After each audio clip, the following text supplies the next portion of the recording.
I'm still in the basement, in the All Saints basement session. Back in the doghouse.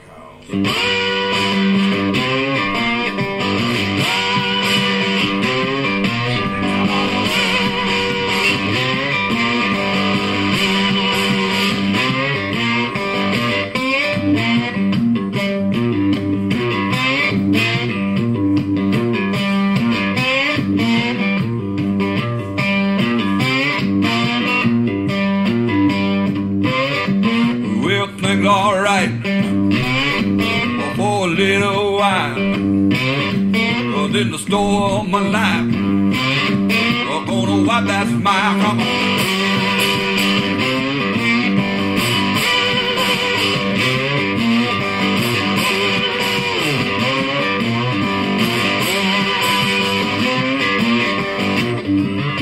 You heard born on the bad side and about a black sheep. With me in trouble, oh, it seemed to me. Back in the doghouse, what did I do wrong? Yeah, back in the doghouse, and I'm singing this song. Yes, I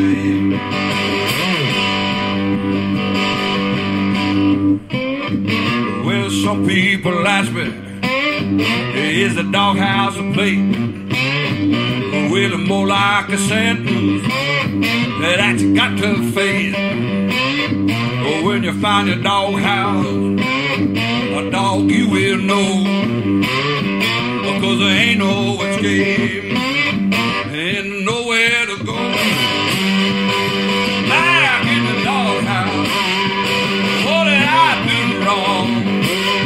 Yeah, back in the doghouse, and I'm singing this song.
Damn, that is some blues. That is Mr. C6 Steve. If y'all don't know him, find out about him. My friend Ray, the mustache po' boy Oakling, turned me on to him. Y'all find out about this man. He is doing some rockin' stuff out there. That's with 3 strings and a Mississippi kick drum. So y'all check him out. Welcome again to NOLA Food Podcast. We got a great show for y'all. I want to tell everybody out there, thanks for coming to the pop-ups. Chef Cam wanted me to tell y'all from Killer Pool Boys that he's been getting a lot of business and a lot of response from the podcast. And thank y'all all for listening. Tell a friend, help us get our subscriptions up. If y'all have a comment or music suggestion like Mr. Ray did, please hit me up at nolafood6@gmail, or you can post a comment or leave a review on iTunes, Stitcher, all those good things. We're on YouTube. We're everywhere for y'all to enjoy some NOLA food conversation. So y'all sit back, hang out. We got a great show for y'all. Another food podcaster from up in Baton Rouge, and he does a radio show up there, so we're going to be talking to Mr. J about some of that. So enjoy the show. Right. But, yeah. All right, well, we're going to go ahead and kick it off. Hey, everybody, this is Rob Bechtold from NOLA Smokehouse. We are bringing you NOLA Food Podcast. We are broadcasting from the Aaron Rose once again, 811 Conti. It's a lovely spot in the back where Killer Po' Boys is. And we got Chef Cam here from Killer Po' Boys. And we also got Jay Ducote, a food writer and radio personality up in Baton Rouge. He's big time. We're little time. We're going to try to get like he is and pick this man's brain about some NOLA food. So welcome to the show. Hey, glad to be here, Rob. Cool. Appreciate it. Tell us a little bit about what you do and how you talk about NOLA food, and, well, not so much NOLA food, more Baton Rouge food. I do NOLA food as often as I can. I really kind of Louisiana regional. Yeah, it's biteandbooze.com is a blog that I started really nothing other than wanting to write about everything that I eat and drink. And so it's, eatanddrink.com was taken, Bite and Booze worked. The alliteration, I think, has actually gotten me more than eatanddrink.com would have anyway. Right. So it's been great just doing the Bite and Booze thing, and it's what I really try to say is that I just celebrate the culture behind food and beverage where I live, which is in Baton Rouge and all of South Louisiana, and then wherever I travel as well. So I definitely write about literally whatever I'm eating and drinking, wherever that happens to be. So I'm definitely not confined. I wouldn't say I'm a Baton Rouge restaurant blog or anything like that. It's things that I cook. It's things that other people cook for me. It's stories behind food. It's stories of food. I mean, it's just it's everything. And then beer and whiskey and wine and all the good beverages as well. Yeah, like all this, the good stuff, this frozen Irish coffee that I have here at the Aaron Rose. This stuff is nice, delicious.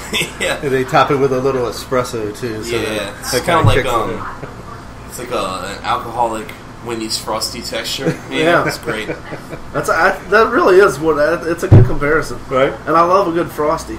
There's nothing better. Dip a good French fry in it. Yeah, right? dude. You should garnish it with the French fry like a Bloody Mary. They really should. It's so good. Man. So what's your background, Jay? I mean, obviously you like to write and you like food. So how'd that happen? That's an interesting story. So I was born in Baton Rouge, grew up in Sugar Land, Texas, outside of Houston. Did a lot of hunting growing up, both in Louisiana and whitetail deer hunting in South Texas, and I think really kind of learned to love food and respect where food comes from, hunting and fishing. Like a lot of people around South Louisiana do, and.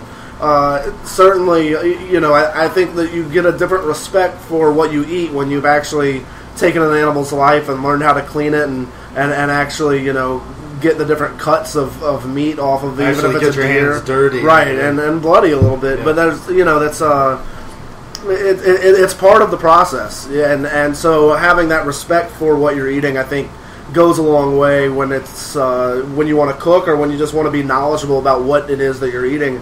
So anyway, I grew up outside of Houston, came back to Louisiana, to Baton Rouge to go to LSU, got a bachelor's degree in economics and political science, didn't really know what I wanted to do, then decided maybe I wanted to teach, but maybe wanted to be a professor, ended up getting a master's degree in political science at LSU, learned that I didn't want to be a politician or a political scientist for the rest of my life, so finished the master's degree and then wound up getting a job teaching high school math and coaching baseball. So I did that for a couple years, and the whole time I was at LSU, what I really loved to do was tailgate, and so I did a lot of cooking while at LSU. I threw tailgate parties with 200 people and huge cast iron pots of jambalaya and red beans and rice and gumbo. So getting the masters perpetuated. Being closer, like you're tailgating from the inside still, right? Like you're not just the alumnus. You're like, all right, we're still in here. Like let me do this dissertation. It's gonna take me another football season. Right, so. a few more years as a student for sure.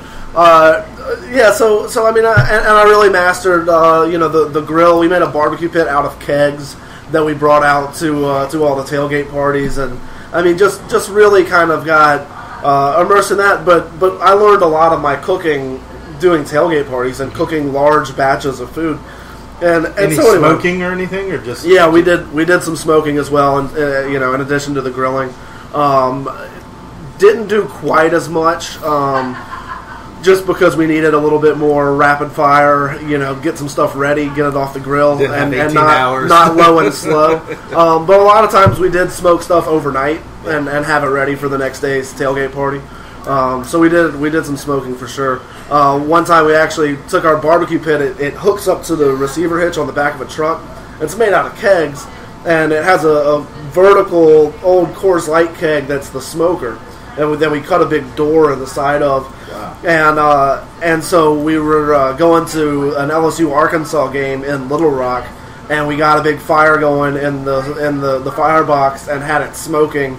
We smoked a turkey the whole way to driving to Little Rock, just smoke billowing out of this keg on the back of the truck.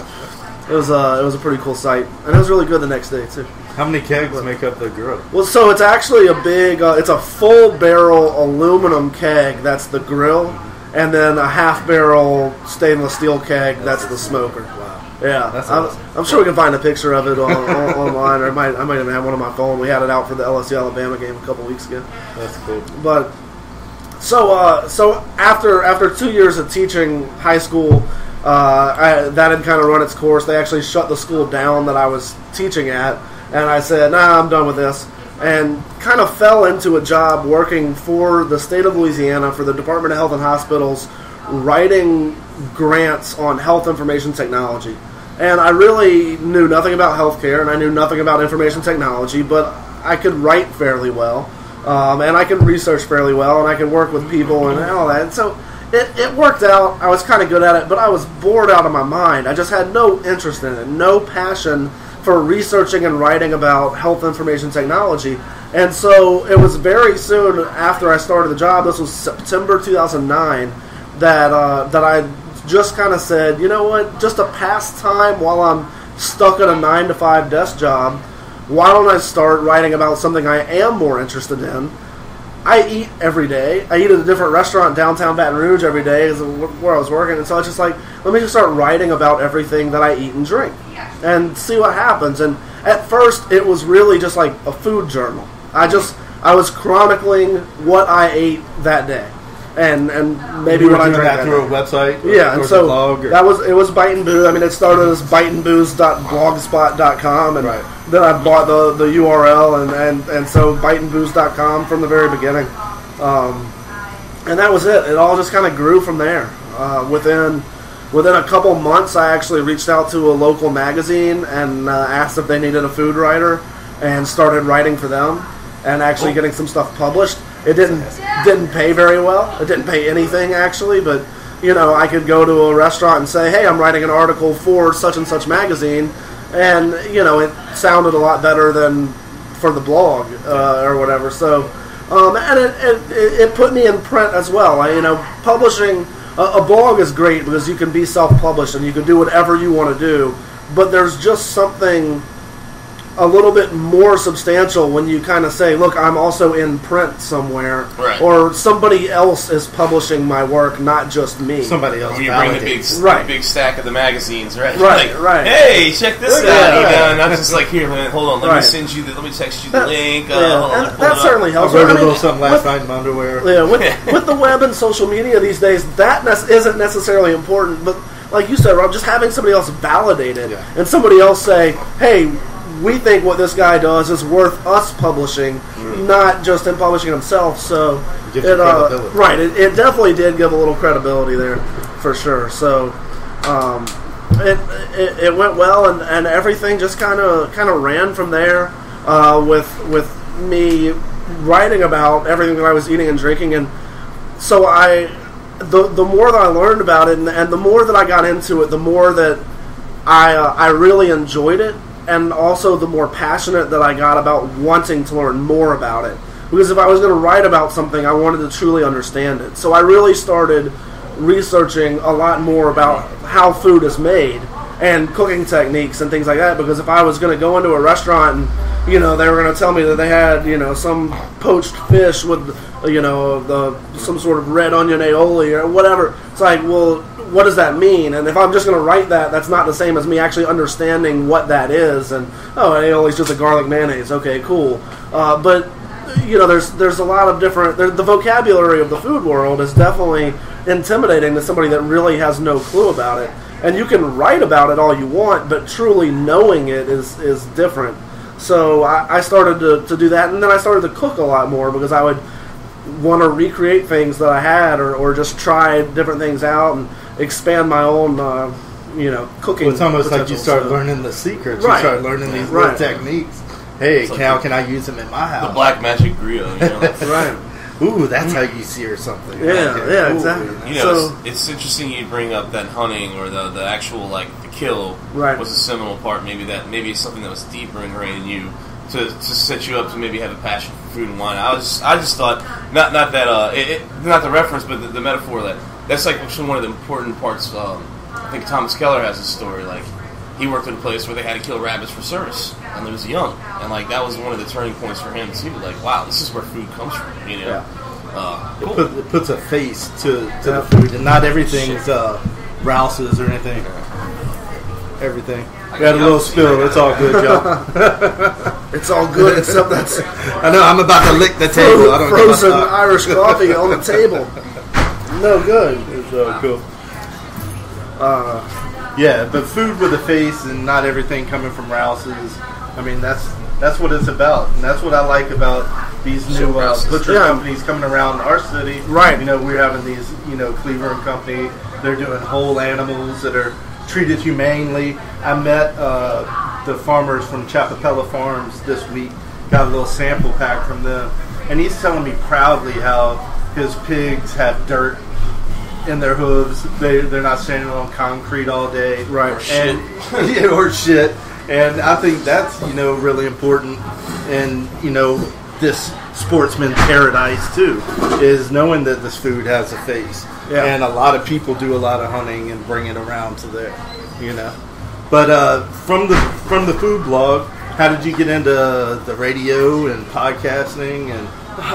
you're just a busy bee. I mean, it's all escalated over the last 3 years, and the first 2 years of that I was working full time, and then I finally was able to quit. No, I mean, doing the health information technology stuff and the day job. Until it kind of, it really got to where I was spending more time each week doing the blog, the radio show, the other things in the food and beverage world. That's what you're. Yeah, and that's where your passion was. But as soon as it really kind of got to where it was I was spending 40 hours a week at the day job, and then really spending at least 40 hours a week on this other stuff, it was just kind of all right, something's got to go. Something has to change, and the day job I knew is what was going to change. That it was just a matter of time, and so that didn't happen. How exciting is that? There was hey, I'm really going to do this. Putting in the 2 weeks notice of the day job was great, but so there's a little bit more. So in 2010, I won the Tony Chachere's tailgating cook-off representing LSU. It was a big Southeastern Conference-wide tournament. They took a recipe that represented each school in the SEC and then put them up against each other for online votes, and then the top three actually went to the LSU Ole Miss game that year and competed in a cook-off, and I ended up winning that whole thing. What was the dish? It was a blackberry bourbon bone-in Boston butt. So it was a full pork shoulder that was injected with a mixture of bourbon, honey, and blackberry jam, and then rubbed on the outside with just a 50-50 mix of Tony Chachere's and brown sugar. So Tony's they were the sponsor. The whole recipe contest was use Tony's. Right. So I had to use it. So I just used it as my barbecue rub, and Tony's and brown sugar, and Tony's is mostly salt. And with garlic. Right, with a little bit of garlic powder and some cayenne and, a couple other things. Maybe some paprika and a lot of preservatives. Anti-caking agents. There you go. But, so it's the salt and brown sugar with some garlic and red pepper rub. Basic rub, That's all it is. but it ended up winning the whole thing. I mean, it was really good. The way it turned out, it's an interesting pork shoulder. Was there a financial prize or? I got a big green egg. Ooh, that's 600. Yeah, I got a pallet of Tony Chachere's products delivered to my house, and I literally they showed up and they had it was a pallet, and like it was pretty cool. Like 4 foot high pallet, you'd use a forklift to lift up. It was there was it was shrink wrapped, awesome. and it was in the back of a pickup truck, and we had to cut the plastic wrap off of it to unload it hand by hand because we didn't have a forklift there to unload it at my house. That's good. But it was just every product that they offer. It was their, all their instant roux and mixes and red beans and rice. Just everything. I still have a lot of it. There was no way I could go through. I gave a lot away. Hurricane food. Better than MREs, right? I really should have just brought most of it to a food bank at that, right when they dropped it off. But oh well.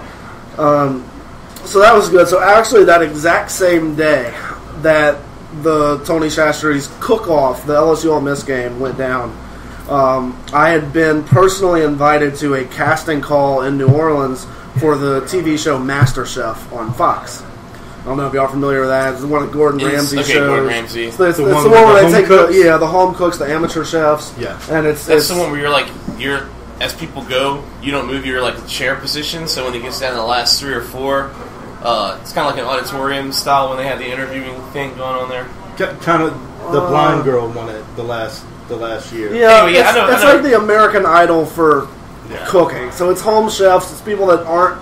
They try to find people that aren't working in restaurants that aren't doing that kind of stuff. You'll have little cooking stations, right? Yeah. And then Gordon Ramsay stands right there, like a classroom. Right. And then as your people go, yes, you're right. Just one dude's up here, one's there, so it seems kind of scary when you get 3 or 4 people. Fuck. That's right. That's right. Cool. So I brought one of the leftover pork shoulders from the tailgating cook-off to New Orleans. I missed the game. I tailgated for the game, did the cook-off, and then drove to New Orleans for that casting call. And ended up getting cast on Season 2 of MasterChef. So I was named one of the top 100 amateur chefs in the country, and they flew me out to Los Angeles, and I was there for 10 days to make some television, and I got to see a lot of the behind the scenes of reality TV and that kind of stuff. It was really exciting.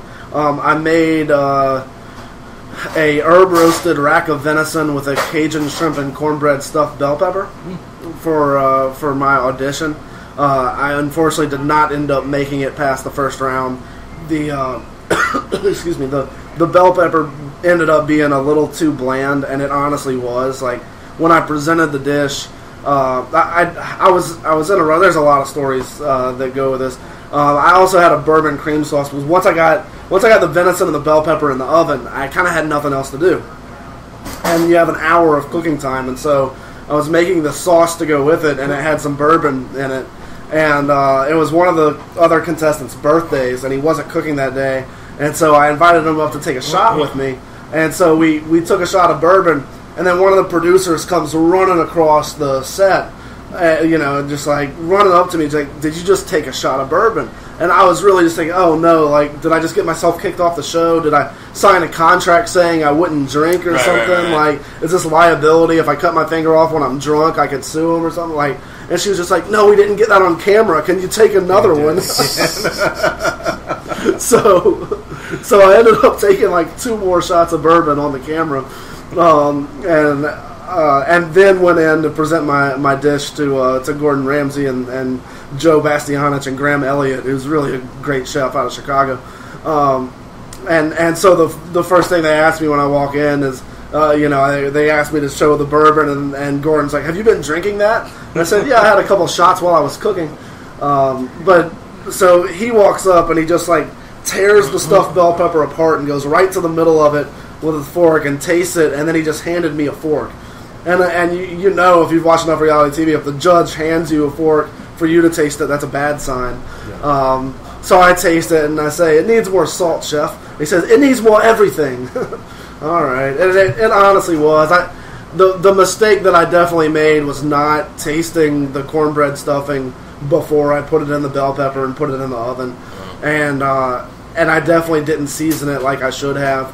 And ultimately, I think the real mistake that I made there was trying to go a little beyond my own comfort zone and season it without using like a can of Slappy Mama or something that I would normally. I mean, that's how I would cook at home.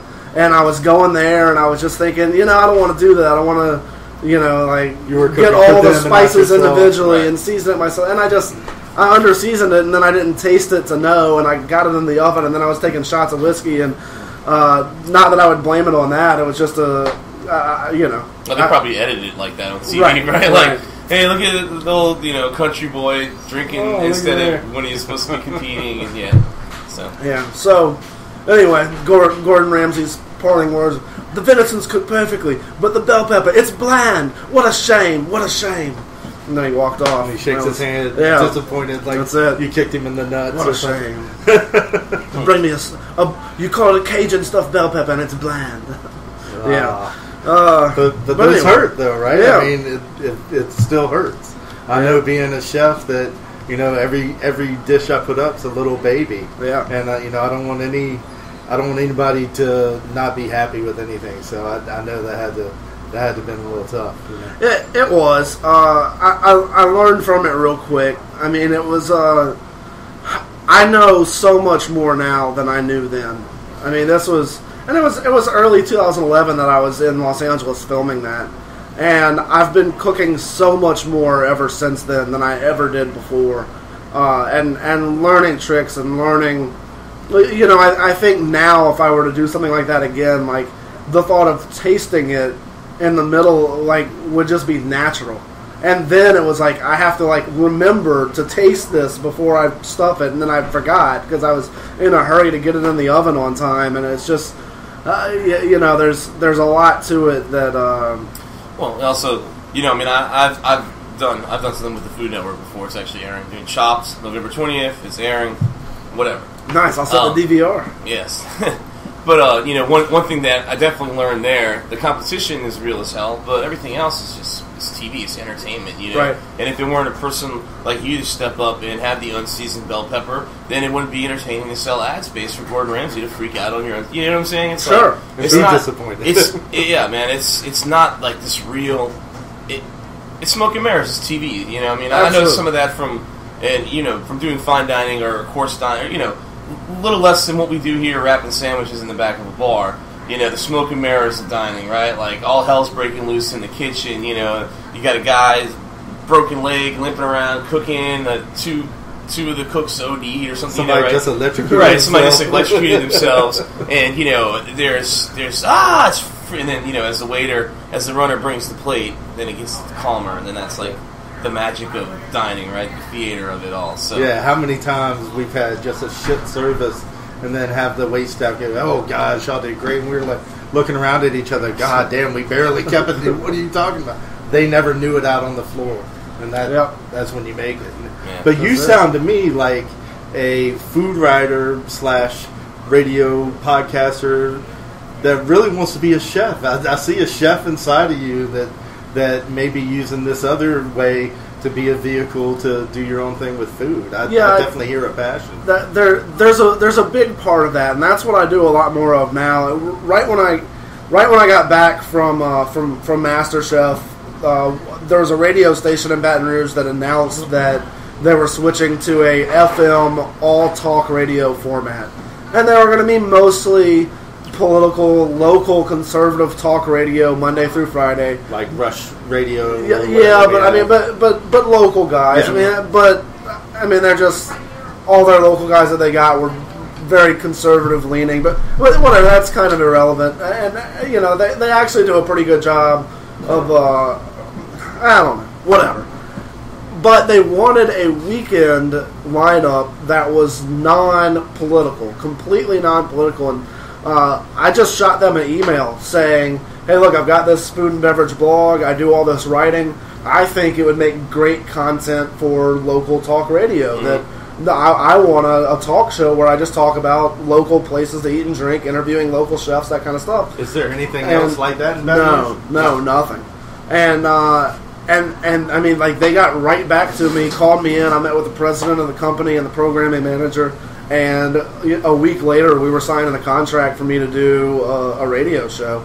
And so it's the Bite and Booze radio show. It airs every Saturday at 5 p.m. on 107.3 FM in Baton Rouge, and then I podcast it as well and have it linked through my website and all that. So, and that's a paid gig for you. Yeah, so it's it is. I'm able to make money off of that, but I make money by selling my own sponsors and advertisers. The radio station doesn't pay me. Technically, I buy the airtime from them. Okay. Or lease the airtime from them, however you want to say it. And then sponsors. And then I find my own sponsors and advertisers to cover that and then some, so I make money on it. Unfortunately, I've had some good sponsors from the very beginning that I've never had to worry about, it costing me to be on the air. It's always been profitable. It's not, it's 1 hour of talk radio a week. It's definitely not paying all the bills or anything, but for that 1 hour of work, it's and to grow it's pretty good to grow your brand and keep the content up. That's the big thing for me, is that it's opened a lot more doors, and there's a lot of those sponsors and advertisers, and I kind of work it with the radio show and the blog and everything that I do.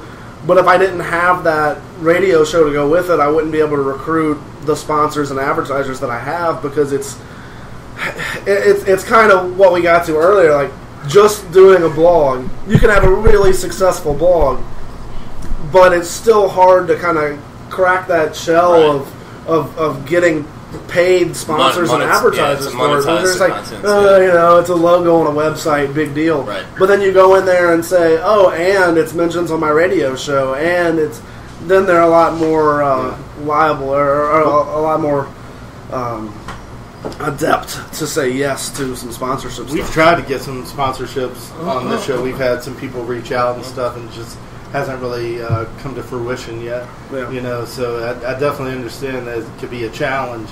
And I think if I was out there beating the street and calling people and saying, hey, this and that, but we just kind of throw it out there and, whatever happens, happens. Do y'all also do donations and stuff like that as another way to do revenue? That's something we've tried. We were thinking about T-shirts, stickers, some way to get, to help produce more podcasts. Because we're like you, man. It's about the passion, and like me and Rob both have like other lives. Rob's got like 3 other lives. I just cook Killer Pole Boys back here, man. He's got a family. He's got a business. For me, I just work every other day, every day, fill with sandwiches, and then do the podcast. 1.5 hours a week or whatever we do with it. But we really want to grow it because we like the content, and there's not a lot of people talking about food down here in New Orleans that isn't, God, I'm not going to say the TF word again on the radio, and it comes up every time we talk about this, just because it's the archetype that the only person that's really doing any kind of food-based radio would be TF, Tom Fitzmaurice, and Poppy Tooker. Yeah, she does some. You're right. Poppy. Well, but I guess really, like, we wanted to talk to the smaller people, or anybody really. And I feel like our open-ended ability to grab guests, and the guests we've had on, have represented such a broad spectrum of New Orleans life. The focus is food, man. This is not a show. We're chefs, but this isn't a show just to interview other chefs and talk about when I carved a dick out of a carrot and hit it in a walk-in 7 years ago at the restaurant we worked at. You know what I'm saying? That's a good story, though. Yeah, but you gotta make the day. So basically, what I was getting at, your ability to draw that is great, because it's probably not about Jay Ducote stuffing $100 bills in a mattress. It means you can keep doing what you're doing, Right. And if people like what you're doing, then it's important to keep building it. And the cool thing about Louisiana, if I'm assuming you're looking out for sponsors that are bigger, but probably locally based companies. So I'd be proud to have somebody one of the big rice companies down here, Domino Sugar. Domino Sugar rescued my mother from Hurricane Katrina. All right, I'll do anything for Domino Sugar. Tin Roof Beer, there's a lot of local. Yeah, man. Yeah, which is how we hooked up. So absolutely. Yeah, Tin Roof's doing some great stuff in Baton Rouge. I saw on your website. I do some work with them. They're doing a pub crawl, right? As well. Yeah, they've got a couple different things going on right now. They've got their 2-year anniversary coming up, and they're doing a big party with a bunch of food trucks at the brewery. I'm actually partnering with one of our local food trucks, Taco de Paco. They're going to bring their kitchen, and I'm going to bring kind of my tailgating setup, and we're doing a 5-course beer dinner at the brewery on November 29th. That's going to be really cool. Well, we are so jealous down here in NOLA with y'all and food trucks up there. We have so many permit issues or the bullshit that's keeping it away from New Orleans in general. And we are just, real jealous of the great things that we hear from the food trucks up there and all the support. That's definitely what to go visit up there. It's kind of weird for Baton Rouge to be looked at as progressive in this kind of thing.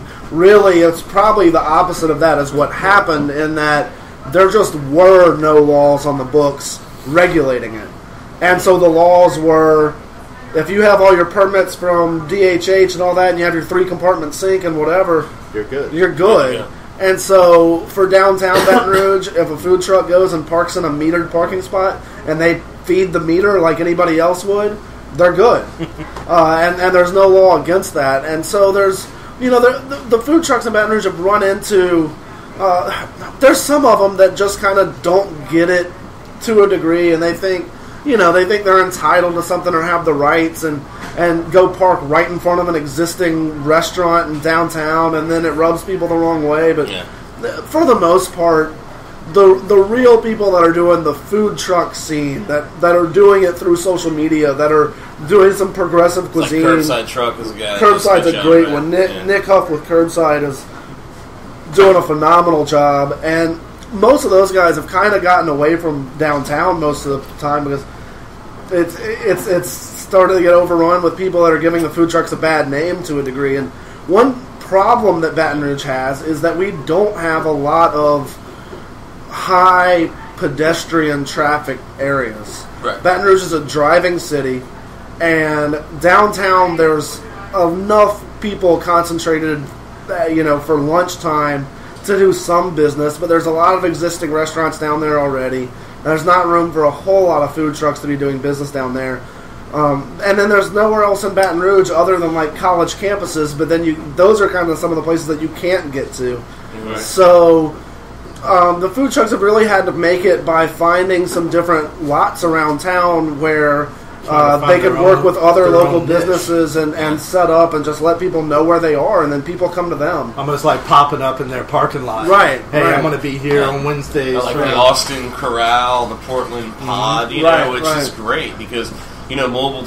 And a lot of people that do mobile vending, has been my experience, are coming out of bricks and mortars restaurants. It's not... There's no, there was no escoffier of, mobile vending, or it's another system or code or culture. No. It's just, it's a low overhead model. Right. And for a small business owner, it can be attractive. For me, I don't drive, so, I never would want to, buy a truck and have to make a living out of it. But I do have a low overhead model in my little kitchen back here, so I understand. You're able to connect to your guests. Usually you're serving more casual stuff in a quick service environment, usually. And you're able to connect directly to your guests, man. I mean, what more beauty can a chef want? You don't have to... Waiter X, don't worry about them. They're gone. The bartender, the host, the maitre d', whatever. It's just you and the guests for the most part. You're a small staff of employees. So. But, it sucks down here. And it is bad form for a mobile vendor, I think, to park outside of an existing business in their same category, right? Right. I mean, if I were to park out, outside of, Antoine's or something like that, and you're selling hot dogs, I mean, come on. But not that you could do that down here anyway, but guess what?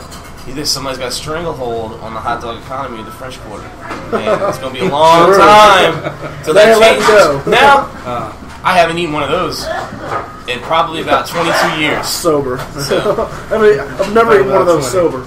Right. So, it's really something that needs to change down here. Competition is good for small and medium-sized businesses, even large businesses, because people come and visit our city, New Orleans, to eat, drink, whatever. They're coming for pleasure, to experience the culture. The more chances we can give locals, tourists, and just generally people who love New Orleans to eat some great handmade food in New Orleans, the better off everybody is, because that means it's less dollars that's going to go into the, places that are these national IHOPs and the Applebee's and the whatever, hopefully. And I think that's the trend that's going to happen. Well, I mean, Buffalo Wild Wings this past weekend, 3-hour wait in Metairie. They opened up their door, 3-hour wait for fried wings and TV and some Budweiser beer, you know. And that's sickening. I know. When I heard that, a tear came to my eye, bro. I was like, this is ridiculous, you know. But people want that, you know. There's a reason Fridays is sustainable in Metairie. There's a reason that they have Applebee's out there. There's a reason Chipotle and Five Guys went to Elmwood instead of coming to New Orleans. New Orleans people, they're going to go local, and you know, it's going to be harder for those kind of people to get in. I can see Chipotle. You know, and Chipotle is actually a company that that love their food. Well, I mean, they actually use a lot of better practices, in my opinion. They are committed to using humanely raised meats for most of. I think for the last 7 years, I think like one of their proteins has always been no hormones, no antibiotics, grass-fed, grass-finished beef. But they are a big guy and they're a big corporation, you know. So I mean, eat Chipotle one day, eat 2 other places. The next 2 days, eat local. Eat Chipotle the 4th day, you know. Chipotle's one of my that's one of my sore subjects. Actually, I see most of what they do as being marketing gimmicks, and I think good for them that they realize that advertising that their chicken comes from, you know, hormone-free, whatever, you know. Okay, good. That's a good marketing point to say that your chicken's coming. Most chicken at these restaurants is probably hormone-free these days. I mean, maybe I'm wrong about that. Yeah, I mean, there's a difference between hormone-free. There's all these labels, right? You know, unless it's free range, right? That's when it's humanely treated, right? You know, hormones is just about the feed, right? And I don't think that's what they're doing. But I mean, if you look at it is a start, and it's good to educate people about that. And I don't think their burritos are anything that special. That's a burrito. Not to be such a national company, but they got their funding from McDonald's when they blew up. I mean, this is a 100% for-profit, profit-driven company using what they're doing as marketing tactics to make millions. And they're sliding on that whole green idea. Good for them. I know this backstory a little bit, but you know, it's just I will never let Chipotle fool me into thinking good, that's good for my local economy to go eat there. No, it's not. And they're not. They might have, when they started, really been good about sourcing local ingredients and stuff. These Chipotles aren't doing. It is, you know, and it's like marketing. When I tell you, when you come back here and you order a sandwich from me, and I tell you my beef is local, hormone-free, cruelty-free, no antibiotics, right? I'm telling you that because I found this beef for flavor, not because, like, you know, I'm hippy-dippy granola or whatever. Now, I do believe in some stuff, and I like to practice what I believe in. I think factory farming of meat is awful, and that we never should be able to walk into a grocery store and buy $1.50 a pound ground meat, man, because it's not. It's too cheap. You know, the food, it means nothing to us. You know what I mean? That means nothing at all. But, you know, for a big company like that, I feel your point, because it's like, all right, so then you got lawyers like, hey, what can we get away with saying? You know, even if, but they have done some stuff better than, you know, some of these other guys still struggling along that really are. But yeah, your money's not directly going into the local economy. They're going, what it is going into semi-low wage paying jobs, and maybe they've sourced some local stuff from a local produce company that delivered it to them rather than using like a big guy or something like that. Yeah, that's kind of what they did in New York. You know, they used like the smaller produce guy and some seasonal items. But anyway, Cisco's or the you know, for most of their stuff, but for their produce, I think that was their angle. That makes sense. I mean, I'm not saying they're the devil. You know, I mean, and certainly if you're going to compare them to other national chains in the fast food or quick service market, they're probably a lot better. They probably are significantly better. What I liked about them, and I first heard about them in D.C. when we were up there after Katrina, is how they were doing all the buildings more green. Yeah, you know, it was a big movement in D.C. And I hope they carried that through their whole company, because a lot of places like down here still, you know, styrofoam's king. And, you know, the green movement really hasn't come down here except through rebuilding through Katrina and stuff like that. Getting LED certified and stuff like that. It's important. And especially, in Louisiana where things can be just taken away so quickly. You know, when we're rebuilding and we're doing these things, we need to think more green. I think, you know, we should have some legislation in Louisiana. Hey, if you're going to build something new, these are some standards that we have to follow. Yeah. Just because it's the right thing to do, you know? And I think that's something in their business model that I did like and would carry it through. But, I mean, at the end of the day, it's fresh ingredients on a flour tortilla, and you're in and out. I've just never been, like, the burrito dude, man. I mean, I'm all right. You know, I'll eat them. You know what I'm saying? I'm not gripped by burritos. I'm a taco guy. I like a good taco, traditional taco, corn. Yeah. You know, grilled tortilla. You know that I like that. I'm gonna change the subject a little bit because I'm curious as hell. I'm very, very curious now, and we usually ask a lot of the guests, "Where are we eating tonight?" You know, but like, I'm gonna go further, man.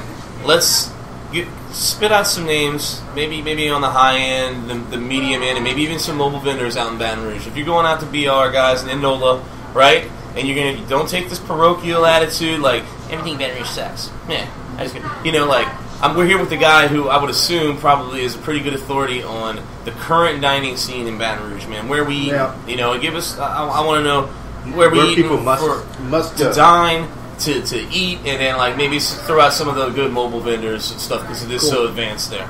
All right, I'm taking notes. So on the high end, Le Creole, which is and it's right across the street from Rufino's. Those are two really good higher end, nice dining, date or special occasion kind of places. The chef at Le Creole is named Ryan Andre, and he was named one of Louisiana Cooking's chefs to watch. They pick 5 chefs every year. I don't know if y'all are familiar with the Louisiana Cooking magazine. They pick 5 chefs every year, so they name their up-and-coming chefs to watch. He won it in 2012. Was Baton Rouge's representative. And he's doing some really cool stuff. I mean, gets whole pigs, gets whole tunas in there. Mm-hmm. You know, just you know, he posts pictures of himself on Twitter. You know, doing the butchering in the back and creating some really cool rock star dishes. Cool. So that's a good one. Across the street from Le Creole, and this is on Highland Road. Actually, pretty easy to get to coming in from New Orleans. It's on the New Orleans side of Baton Rouge. You wouldn't even have to go in to formal Baton Rouge and fight BR traffic. The chef Peter Sclafani actually won one of the contests at NAUFI at the New Orleans Wine and Food Experience this past year for a dish that he did with balsamic caviar. So he takes balsamic vinegar and mixes it with a little agar-agar, which is just a plant-based gelatin basically, and then drops it through some chilled vegetable oil and it forms little balls, so it looks like caviar, but it's balsamic vinegar. Right. And so then he makes a little caprese salad with that balsamic caviar, and it's really a pretty cool dish. And he does a lot of other stuff too. It's mostly Italian and steak, but definitely one of the fine dining hits. And then one of the real classic Baton Rouge fine dining restaurants that I still enjoy and I think is starting to be resurrected and come back is Jubin's. And a lot of people that know Baton Rouge cuisine know about Jubin's. It's been in Baton Rouge for 30 years now or something. It's in the same spot. They're on Perkins Road, pretty close to Acadian. And cool little courtyard inside the building. Looks kind of unassuming from the outside, but you walk in. It's stuck in the 70s a little bit. Maybe that's part of what's cool about it. Maybe that's part of what just makes it feel so kind of old, and it's just like nostalgic. The 70s just isn't a good time period to be stuck in. It's just kind of gaudy. but sometimes if you're so lived in, it makes the dining experience a little bit better. Right. And part of it's cool, but Chef Jamie Hernandez there was really one of the leaders of the Baton Rouge farm-to-table market. I mean, really sourcing local proteins, local ingredients, doing stuff with the farmers markets, shopping at the markets and getting produce from them, and then creating some real cool stuff. He's one of the guys that's really doing more, charcuterie kind of stuff in Baton Rouge, playing around with bone marrow and cool ingredients. So Jubin's is, and Jubin's also has Baton Rouge's most photographed dish which is their Hallelujah crab, which is a soft shell crab that's fried upside down, and then when you plate it, it stands up and it's reaching to the sky. Yeah, they've been around, but Jubin's has been doing that dish for a long time, called the Hallelujah crab. On the next, so those would be my 3 fine dining choices. The next tier, Beau Soleil, which is in, it's real close to the town center, shopping center, where the Whole Foods in Baton Rouge is, but it's kind of across from that in the Bocage. It's a strip mall called the Bocage Shopping Center. There's a Bocage supermarket in that center. But Chef Nathan Gresham is there. He was actually named one of Louisiana Cooking Magazine's Chefs to Watch in 2011. Doing some really good stuff. Also kind of that the farm to table kind of thing. When you walk in, there's a chalkboard on the left that shows every local farm and food provider that they get their stuff from. And then just kind of being inventive. It's it's kind of a refined French take on Louisiana cuisine, but well plated and it looks nice, but it's affordable to go in there. It's casual, it's like bistro kind of thing going on there. But it's cool. and they've got a bar that's really doing. It's a small little bar, but the cocktails that they're coming up with there with Jeff Conaway behind the bar, they're doing some cool stuff there for sure. And then Restaurant IPO, which is it's a new spot downtown Baton Rouge. On 3rd Street, kind of at the corner of 3rd and Laurel. So downtown Baton Rouge is really kind of coming around right now, and Restaurant IPO is a huge part of the scene there with Chef Chris Wadsworth doing some really neat stuff. He's really kind of focusing on small plates and tapas, which is kind of trendy, but doing Southern style and Louisiana style small plates. He's got a dish called the Bayou Eggs, which is basically his take on the egg, deviled eggs. Deviled eggs, okay. So it's like he mixes the yolks with like some different sausages, chorizo or something, and then like puts a fried oyster on top of them, which is it's a pretty good deviled egg. He's got these pequeño tacos that are like it's a Louisiana redfish ceviche inside a taco, a little mini taco, but it's all small plates and but some creative stuff, and he's a really good guy. And he's got 7 beers on tap, and they're all local. I mean, it's all Tin Roof and some other local stuff, and I think that's something that's really cool. That it's just it's supporting the local community and doing some good stuff. Like there. Say, hey, this is the bounty of our region. This is what we've got down here. This is my vision of it, and that's great. I mean, the craft beer movement. I think it with Abita obviously has grown to a size that's bigger than what would be called a craft brewery now. Technically, it's still craft because they keep adjusting the craft definition so that Sam Adams is always craft. Right. Because they've got. But I mean, Abita's it's not something they're not owned by InBev. They've upped the quantity. Correct. Yeah. I mean, one of the other definitions of craft is that you have to the ownership has to be there and not owned by some larger distributing conglomerate or something. And so, Abita does still fall into that level where they are owned, and they make very drinkable beers. Yeah. Now you got all the other guys, like we had John Smith on here telling us a story about Tin Roof. We hope to have some of the NOLA guys on the show at some point. I talk to a lot of local beer guys. I work in bars. I plan on working in a lot of other bars. So I'm always like, how can I put beer in there? Just so the guest says, hey man, we're gonna get drunk on the food and no, but I like to use that as something to like kind of market our make us stand out and use local products, right? I think it's great the amount of craft beer that's available now. Because, when you go to some other parts of the country, places you've lived in, places I've lived in, I'm sure places you've traveled in, or I don't know where else you lived, but, up in the Northeast and Northwest and the West, man, I mean, it's the amount of people selling, like, smaller craft beers is incredible. Yeah. Now, we're starting to have some of those brands and styles and distinctive styles. All of the LA 31 stuff, to me, I feel like has the touch of the brewer to it, and then the Tin Roof, Brewery. obviously, right? Covington's, Lazy Magnolia. I mean, what is? There's one in the Parish happening now. Parish. 40 Arpin. Yeah, 40 Arpin. There's a couple other. Chafuncta is coming. Mudbug Brewery is coming in Thibodaux. Gnarly Barley is another one on the North Shore that's coming soon. Gnarly, that was good stuff. Yeah. I did an event at St. James Cheese, and they had 7 different local guys up there, and Gnarly Barley was there just to represent. And they said they're not canning or bottling or selling yet. No, they're not. They're basically still home brewing, and so the law basically says they can give their beer away. So they can show up and hand it out at festivals or different events like that, but they can't sell it yet because they don't have the permits and taxation. Well, it seems like there's a spirit in Louisiana now to get back to the artisanal and food and farm to table and this whole thing.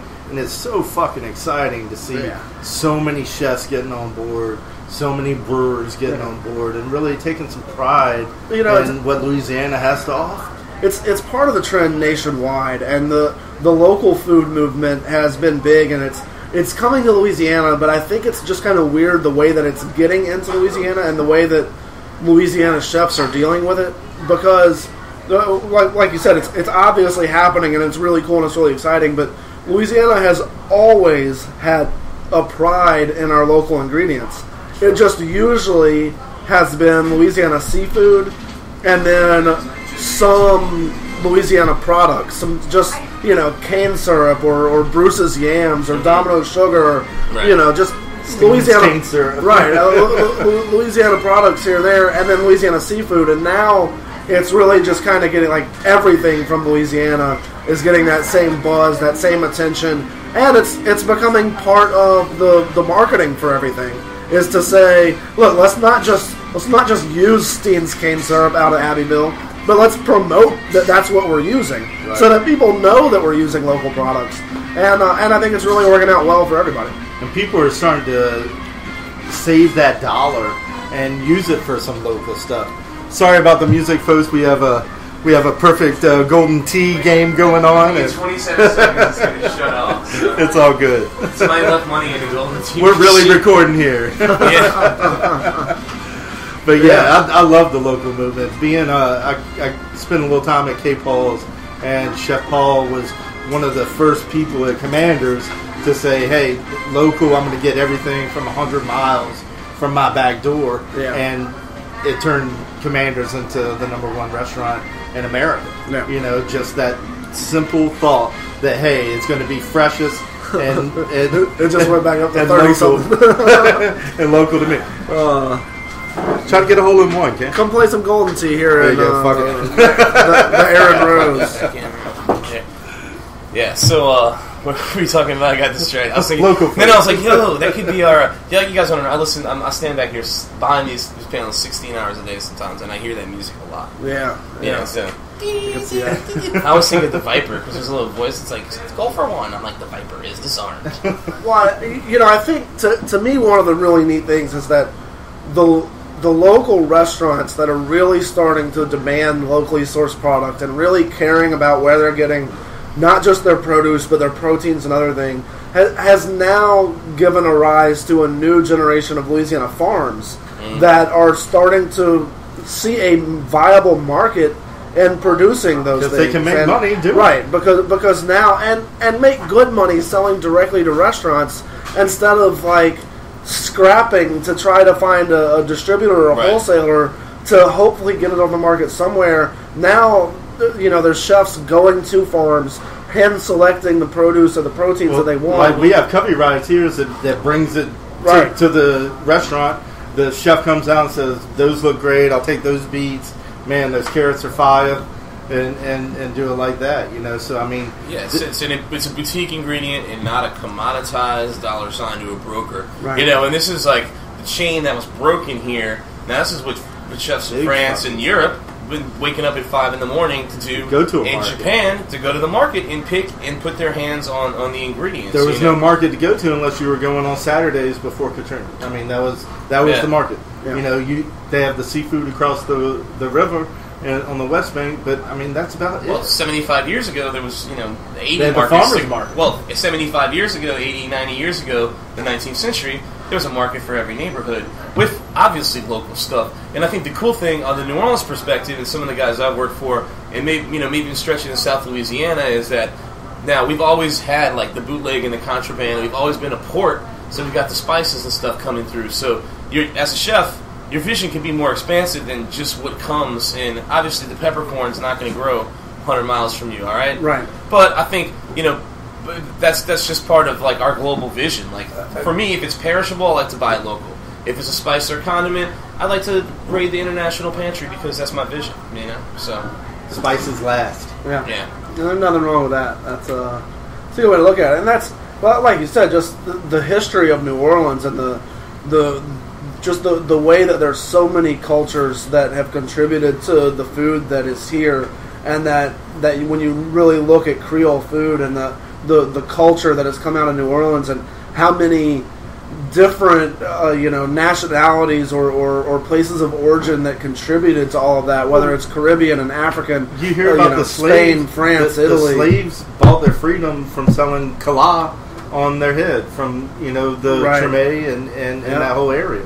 They would buy their freedoms by selling rice, fritters on the weekends on their days off. Right. And that was in the French market where you could go get a pig and vegetables, and it used to sell more than glasses and sunglasses, t-shirts, incense, and like luggage, phone cases, man. It used to be a market. But guys, if you need a phone case or a phone charger, now that's that there's only 2 on the market, it makes it easier, right? When you used to have 7 different like phone charger interfaces, then you'd really need to know to go down to the French market and get. That's what you but you brought up a great point about the local producers, and like we talk about Two Run Farm, and we're going to have them on the show eventually. We talk about those guys a lot on the show. I was talking to them the other day, and I was like, just figuring, because I'm nosy. I said, who else you'll sell to down here? Basically, he's, the way their model, they're not really set up to sell to the big guy anyway, because they can't match the production of the 200-seat restaurant. So it's great for us smaller guys, where he can definitely match me, and I feel it as a challenge to keep buying more meat from them, until they can't sell me no more meat. But it's going to take me a while to get there, though. Yeah, so.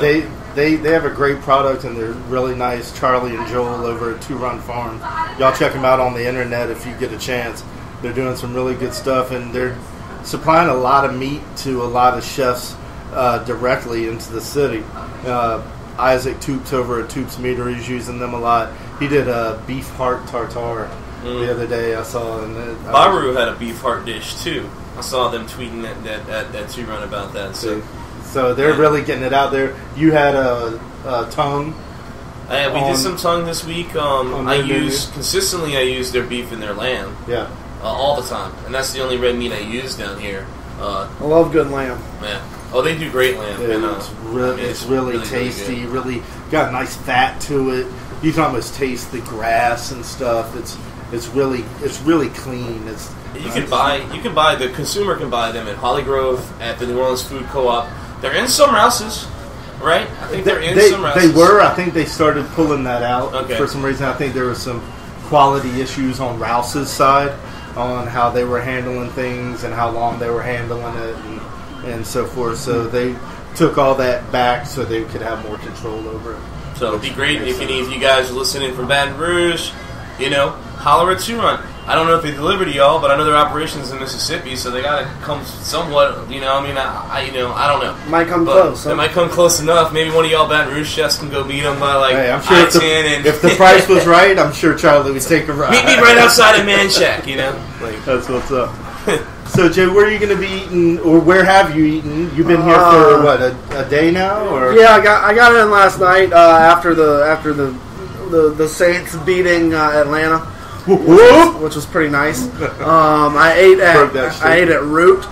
Okay. Have you been there yet? I haven't, but I've heard great things. Have you been to Root? I have not been to Root, man, but I would love to go to Root. Actually, I'm excited. It was one of those places, kind of like my first trip to Commander's Palace, where just the reputation and the expectations that I put on it were so high before going. Right. And then it's just that rare occasion where they actually match or still exceed those super high expectations. Yeah. Commander's Palace did that for me my first time to go to Commander's, and Root did it for me last night. Now, do you say that you're a food writer, and do you let that be known? It was not known at Root last night. Okay. No, I just went in. You just went in. I knew one of the girls that was working the line in the kitchen, but I mean she wasn't able to do anything special or anything. She did a great job with the food, but No, so last night at Root, no, I was just a regular old diner, and but it was phenomenal. I mean, still have your doors blown off. That's yeah, great. I mean the cocktails were great. The charcuterie selection was fantastic. Ate like a chocolate espresso lamb.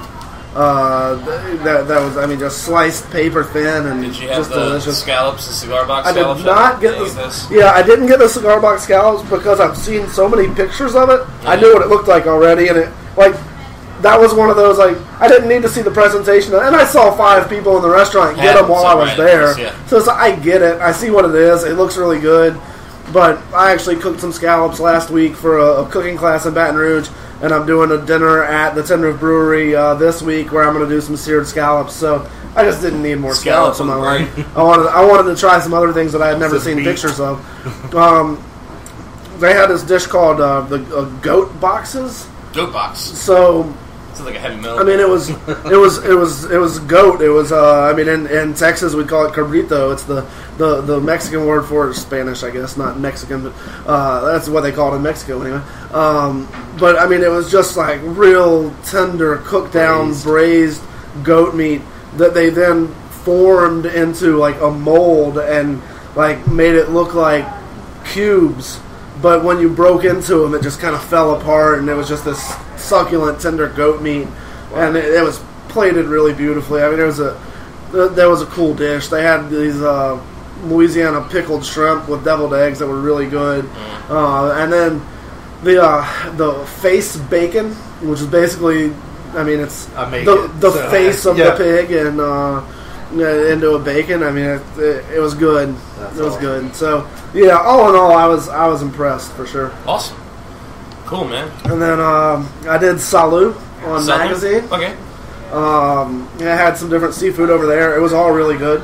I was fairly impressed. The mussels weren't the best I've ever had. They were all right. I enjoyed them, and I like mussels. And then they had a seared tuna that was really good. What else did we have? Yeah, we had more scallops there, but they were actually really good. It was over like some seared scallops over a pumpkin risotto. That actually was pretty nice. I can read it. Well, that kind of makes sense because a lot of that classical, not classical, but you see a lot of menus that I've read, 30, 50 years going back. There's usually that mushrooming element with scallops. Yeah. Now, pumpkin's not a mushroom, but I feel like it might convey some of that earthiness, in a different way. Yeah. A little sweet. Yeah, a little sweet. Of course, compliments the scallop, Yeah. Nice. Right on. Going to Grand Isle tonight. Okay. Never been there. I've never been there either. Treat.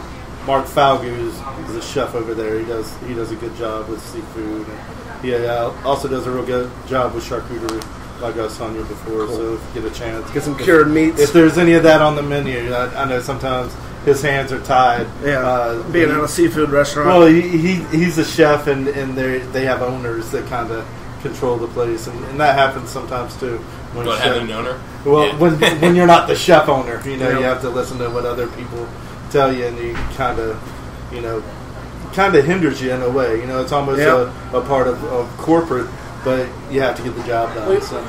I think that right there is something that that has, at least to some degree, held Baton Rouge's culinary scene back, and it's starting to change. More independent instead of the corporate, right? But and not like you were saying, not true corporate, locally owned restaurants, but just where the ownership has nothing to do with what's actually happening in the kitchen, but they dictate to the chef, and they still stifle the chef's creativity. And for the chef to not have any ownership and not actually have control of their menu, you're just. Yeah. Even if you have a really talented chef in there, they're going to stay for a little while and then they're going to leave and go somewhere else where they can have control.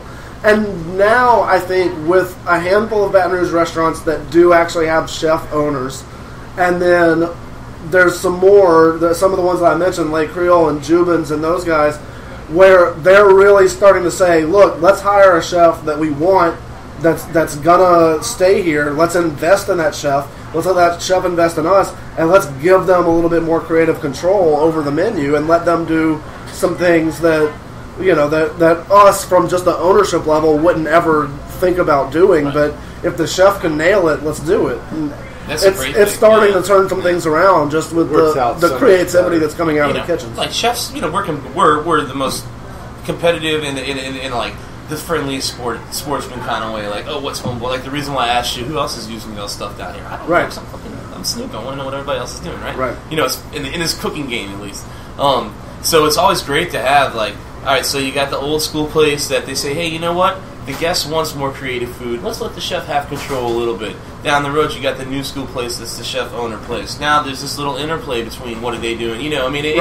I think it's better for the diner, man, for drinking and dining when there's more creativity on the table and the creators are driving that spirit, and it's what the guest wants now. You know what I'm saying? Like a great example of that serendipity right now with Chef Chris DeBar.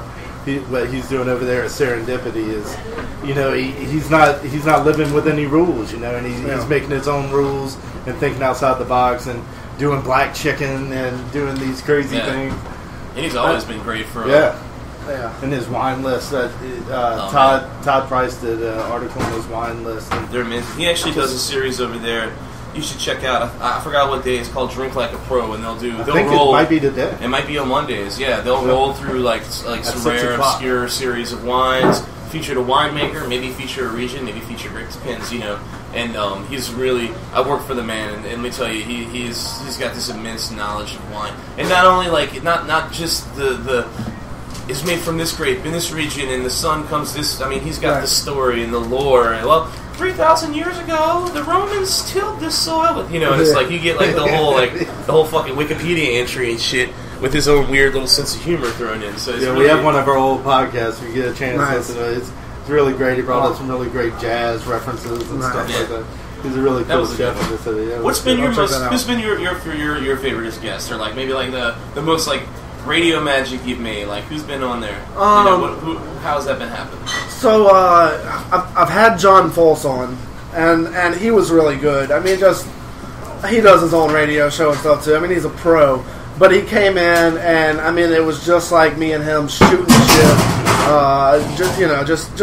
just chatting about food for an hour, and it was a really good show. I've had the owners of Slappy Mama Cajun Seasoning on, and they're a couple of Jack and Joe Walker, and they're a dynamic couple of guys, and do a good job just being passionate about what they're contributing to the local food scene.